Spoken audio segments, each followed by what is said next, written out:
کراچی میں یہ طوفان اس سے ڈرایا جا رہا تھا، اگر برفرض ٹکرا بھی جاتا تو طوفان جتنی عموماً تباہی نقصان پہنچاتے ہیں، ساحل کو نقصان پہنچاتے ہیں، کشتیاں الٹ دیتے ہیں، ساحل پہ بنی ہوئی عمارتوں کو نقصان پہنچاتے ہیں، کھڑی ہوئی گاڑیاں بہا کے لے جاتے ہیں، اور اس طرح کے تخریبی آثار عموماً طوفانوں کے ظاہر ہوتے ہیں۔ لیکن کراچی اللہ نے بچایا، نہیں ہوا یہ نقصان۔ اگر ہو بھی جاتا برفرض یہ طوفان ٹکرا بھی جاتا تو بھی کراچی میں اتنی تباہی نہیں ہونی تھی جتنی تباہی خود انسانوں نے کراچی میں مچائی ہوئی ہے، جو تباہی انہوں نے وہاں ایجاد کر دی ہے، جو بربادی کراچی میں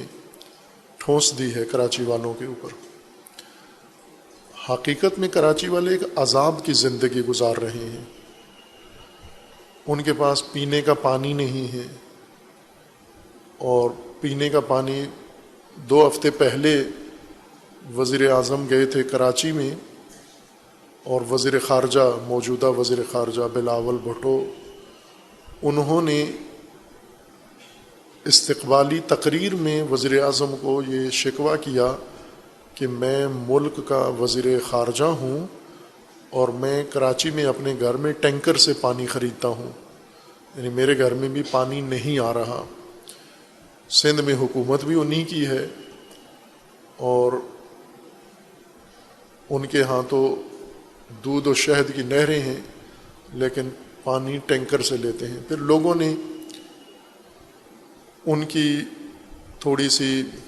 خبر لی کہ یہ فخریہ بات نہیں تھی تمہارے لیے، شرمندگی اور ندامت کی بات تھی کہ اتنے سالوں سے سندھ پر حکومت کر رہے ہو اور کراچی کا دیا ہوا کھا رہے ہو، کراچی میں بیٹھے ہوئے ہو، اور کراچی میں پینے کا پانی نہیں ہے تمہارے پاس، عوام کے پاس بھی نہیں ہے، اور یہ لوگوں کے لیے مشکل ہے۔ اسی طرح بجلی کا حال، سڑکیں ٹوٹی ہوئی ہیں، گٹر وہاں کے بند ہیں، قبضہ ہوا ہے، بالکل اجڑا ہوا ویران شہر ہے کراچی، جسے دیکھ کر بہت افسوس ہوتا ہے، چونکہ پاکستان کا سب سے بڑا شہر ہے اور سب سے اہم شہر ہے ہر پہلو سے۔ ایک تو بندرگاہی شہر ہے جو اس کی سب سے بڑی خوبی ہے، اور بندری شہر، بندرگاہی شہر، اس کی ایک اپنی اہمیت ہوتی ہے، سوق الجیشی اہمیت اس کی ہوتی ہے،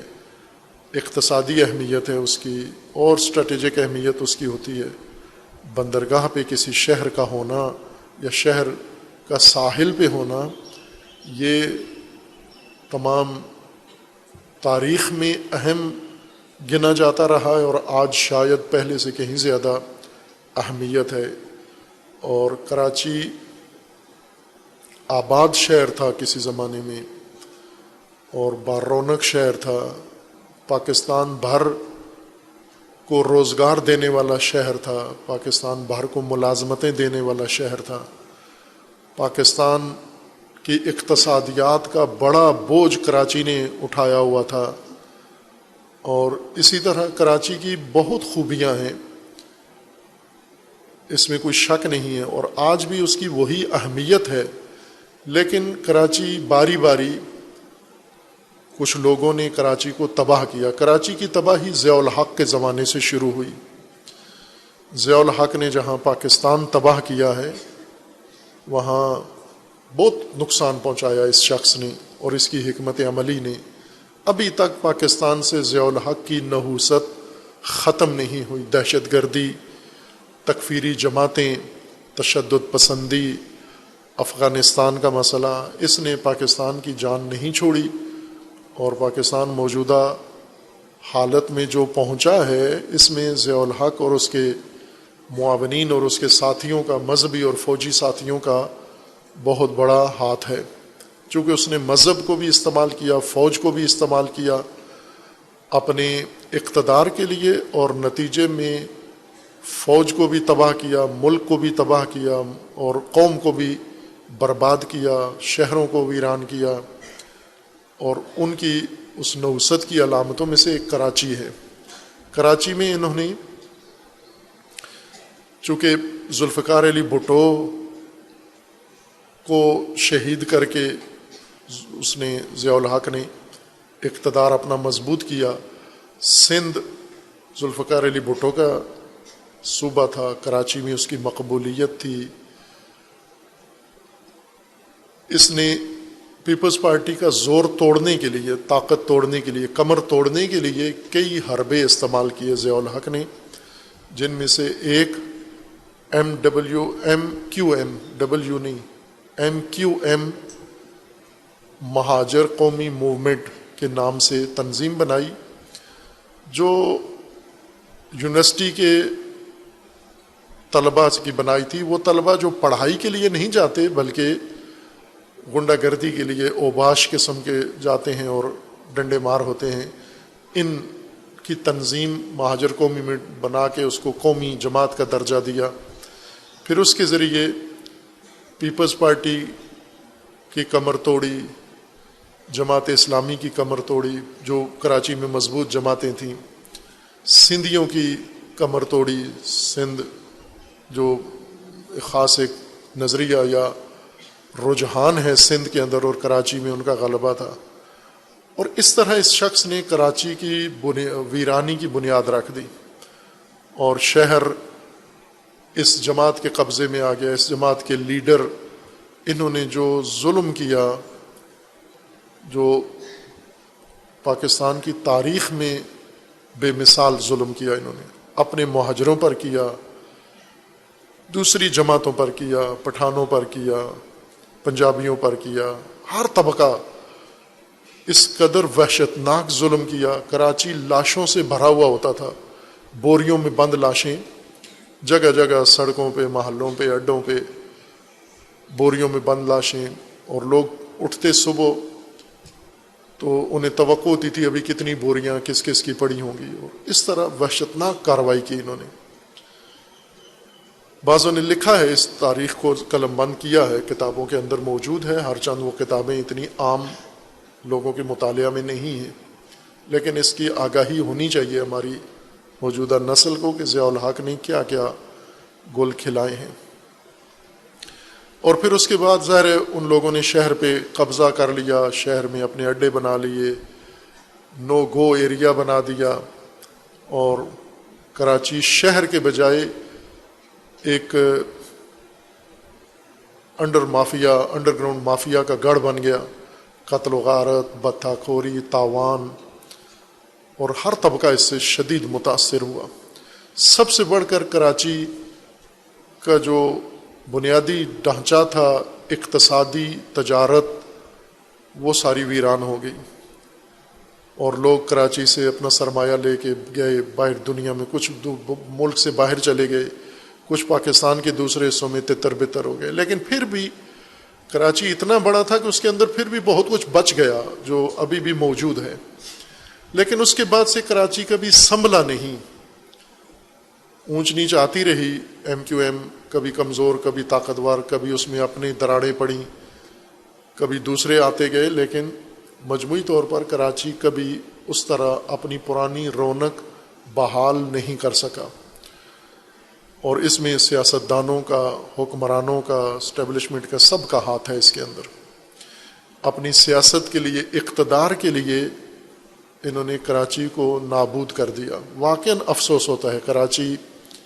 کی ویرانی دیکھ کر رونا آتا ہے۔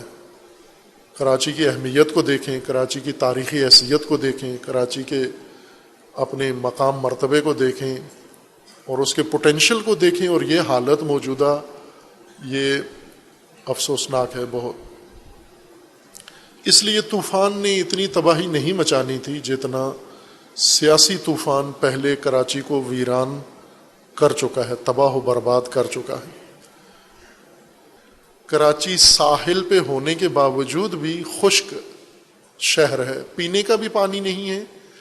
اور درختوں کو سبزہ اور گرینری کے لیے بھی پانی نہیں ہے۔ کراچی میں کوئی خوبصورت پارک نہیں ہے جہاں وہاں کراچی والے جا کر کچھ دیر آرام سے گزاریں۔ ایک دو بنائے ہیں انہوں نے، لیکن ان پہ مقتدر لوگوں کا قبضہ ہے، وہاں عوام کو جانے ہی نہیں دیتے۔ عوام کے لیے اتنی بڑی آبادی کوئی تفریح گاہ نہیں ہے، ساحل اجڑا ہوا ہے، گندگی کا ڈھیر بنا ہوا ہے ساحل۔ ساحل اتنی بڑی خوبی ہے اقتصادی طور پر اور ماحولیاتی لحاظ سے، ساحل بہت کارآمد چیز ہے۔ ساحلی شہر دنیا میں بہت ہیں، انڈیا میں ہیں، عرب دنیا میں ہیں، ایران میں ہیں، ہمارے پڑوس میں چائنا میں ہیں۔ افغانستان کا کوئی ساحل نہیں ہے، باقی سارے ملک سمندروں کے ساحل پر ہیں زیادہ تر، اور ساحل اتنے خوبصورت ہیں ان کے بنائے ہوئے ہیں۔ خصوصاً عرب ممالک نے اپنے ساحلوں کو ایک جنت کی طرح بنایا ہوا ہے۔ لوگ یورپ سے آتے ہیں عربی دنیا کے ساحل دیکھنے کے لیے، تفریح کے لیے آتے ہیں وہاں پر، لیکن کراچی کا ساحل گندگی کا ڈھیر ہے، اور وہاں مافیا چرس بکتی ہے، شراب بکتی ہے، دھندے ہوتے ہیں، اور اخلاقی طور پر جرائم ہوتے ہیں، جنس فروشی ہوتی ہے ساحل پر، شراب نوشی ہوتی ہے۔ یہ ساحل کو اماجگاہ بنایا ہوا۔ ظاہر ہے جب شہر اوباشوں کے کنٹرول میں چلا جائے، شہر مافیا کے کنٹرول میں چلا جائے، انہوں نے وہاں کے تاجروں اور سرمایہ داروں کو دباؤ میں رکھا، ان سے تاوان لیتے ہیں، بتہ لیتے ہیں۔ جو ملک چھوڑ گئے ہیں اسی سے تنگ آ کر بعضوں کو اغوا کر کے قتل بھی کر دیتے تھے، اور بعض باہری رقمیں دیتے تھے، اور ابھی بھی دیتے ہیں۔ کراچی میں جو بھی بڑا کاروباری آدمی ہے وہ اس مافیا کو، یعنی چند لوگوں کو، ایک کو نہیں، چند گروہوں کو باہری بتہ دیتے ہیں، کروڑوں روپے میں، ماہانہ کروڑوں روپے کا بتہ دیتے ہیں ان کو، تاکہ محفوظ رہیں ان کے کاروبار۔ کراچی اس لیے ایک طوفان سے تو بچ گیا ہے، لیکن اصلی طوفان میں تو گرا ہوا ہے، ڈوبا ہوا ہے، غرق ہے کراچی، اور کراچی کے عوام بٹے ہوئے ہیں انہی گروہوں کے اندر، اور ان کے اندر یہ شعور نہیں ہے کہ ہم اس مافیا کو ختم کر کے اپنا شہر بچائیں، اپنے آپ کو محفوظ کریں۔ تقسیم ہوئے ہیں مذہبی بنیاد پر، سیاسی بنیاد پر، قومی بنیاد پر، اور عوام بھی شہر کو برباد کرنے میں پیچھے نہیں ہے۔ کراچی میں جتنا کچرا لوگ پھینکتے ہیں سڑکوں پہ اور نالوں میں، یہ پورے پاکستان میں اتنا کچرا پیدا ہی نہیں ہوتا، پیداوار کچرے کی اتنی نہیں ہے جتنی کراچی میں ہے، اور وہ کچرا سارا شہر میں پھینکتے ہیں۔ پہلے چند سال پہلے کراچی میں چائنا کی کمپنی، ترکی کی کمپنیاں اور باقی غیر ملکی کمپنیوں کو ٹینڈر دیا گیا کہ کراچی کا کچرا اٹھانا ہے آپ کو، اور اس کے لیے ٹھیکے کرے۔ وہ کمپنیاں ٹھیکے کر کے بھاگ جاتی تھیں، تاوان دے کے، جرمانہ دے کے بھاگ جاتی تھی کہ اتنا کچرا ہم سے نہیں اٹھایا جاتا۔ پہاڑ ہیں کچرے کے کراچی کے اندر بنے ہوئے، یہ عوام نے کچرا پھیلایا ہے، پھینکا ہے۔